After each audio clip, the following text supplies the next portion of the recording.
ఒక్కసారి మనం ముందు చూద్దాం దీని కథ ఏందో. ఇకపోతే కంటోన్మెంట్ ఎమ్మెల్యే శ్రీ గణేష్పై దాడికి యత్నం.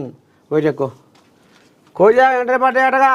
ఏదో నిన్న పలారం బంజా ఏమో తిప్పుతుంటే కోయిలాగలు ఎంటపడ్డాయట. ఏం సాగుతాం ఒక్కసారి చూద్దాం ఏమంటుండో కంటోన్మెంట్ ఎమ్మెల్యే.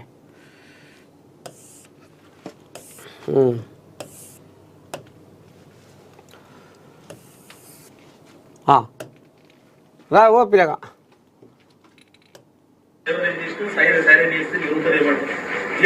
బ్లాక్ చేసుకుని జాగ్రత్త చేసుకుని ముందుకు వచ్చి ముందు పోయి బండి ఆపి ఆ బండి ఆపి ఇటుకెళ్ళి ఈడు ఇటుకెళ్ళి అర్థం చేస్తే నాకు డోర్ ది అనేసి అర్థం తీసుకుని అర్థం తీస్తలేదు. అర్థం ఇంతకు నీళ్ళు వచ్చి గన్మెన్లు వచ్చి నిలబడితే గన్మెన్ల వీటికి గన్ను పుచ్చుకోవడానికి కొంతమంది మీతో వచ్చేసి నా మీద ఫ్లాష్ తీసి అటాక్ చేయాలని వచ్చింది.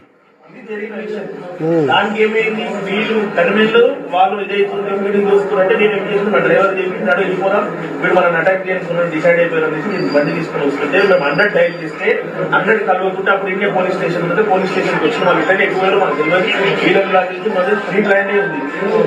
ఎవరు ఉన్నా కూడా యాక్షన్ తీసుకోవాలా యాక్షన్ తీసుకోవడానికి పోలీస్ స్టేషన్కి జరిగేది. ఇక ఇప్పుడు కంటోన్మెంట్ ఎమ్మెల్యే శ్రీ గణేష్ మీదకి ఇక మరి పలారం వంటి ఊరేగింపు కార్యక్రమంలో పాల్గొంటే ఈ కోయాగని ఎంటబడ్డాయట. ఇక మరి కొన్ని కవిలు పోసిన కోయాగలు అటాక్ చేద్దామని దాడి చేద్దామని కోయాగలు ఈయన కారు ఎంటబడ్డాయట.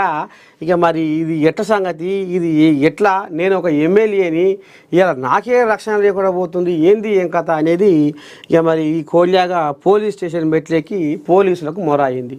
చూడాలి ఇక మీరు ఎవరైతే నా మీద దాడి చేసేందుకు ఇక మరి మోపయ్యారో వాళ్ళని మీరు అరెస్ట్ చేసేదాకా ఈ కేసు ఫైల్ అయ్యేదాకా నేను పోలీస్ స్టేషన్ గడప దాటిపోను అనేది ఇప్పుడు శ్రీ గణేష ఆంబయంలా. మొత్తానికైతే మరి ఈ పద్ధతి మంచి పద్ధతి కాదు కదా.